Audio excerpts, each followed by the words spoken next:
On a coutume de dire que la pensée occidentale serait née en Grèce, aux alentours du VIe siècle avant Jésus-Christ.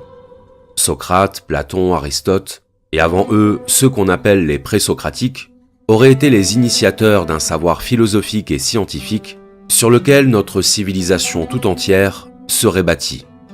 En philosophie, Aristote est considéré comme le père de la logique, et Platon comme celui qui a posé les fondements de la pensée rationnelle. En mathématiques, les noms de Thalès et de Pythagore nous sont bien connus.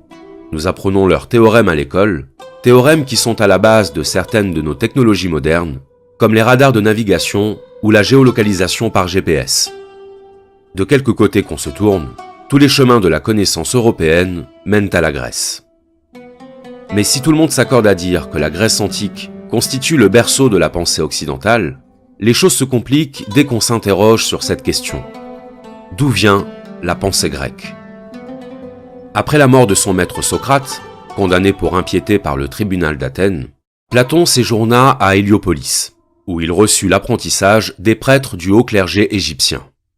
Le nom de Platon n'est pas le seul à être cité dans la liste des Grecs partis s'instruire en terre des pharaons. Le poète Homère, le philosophe Démocrite, l'astronome Eudoxe faisaient aussi partie du voyage. Quelques décennies avant Platon, Thalès et Pythagore se rendirent également en Égypte, d'où ils rapportèrent leurs connaissances en géométrie. C'est d'ailleurs grâce à ces connaissances que Thalès put calculer avec précision la hauteur de la Grande Pyramide, preuve d'un savoir bien plus avancé que l'imagerie courante ne le laisserait penser. Tout ceci nous place face à une question. Serait-il possible que les Grecs ne soient en fait pas des précurseurs, mais des transmetteurs ?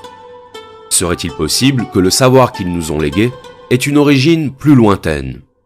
Car si c'est bien en Grèce qu'est apparue la pensée qui a fécondé notre culture européenne, il se pourrait bien que cette pensée ne soit pas une invention, mais un héritage.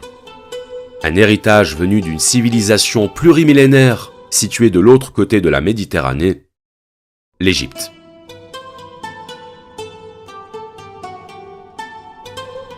De l'Égypte, nous connaissons surtout ce que les livres d'histoire et les documentaires télévisés nous en montrent.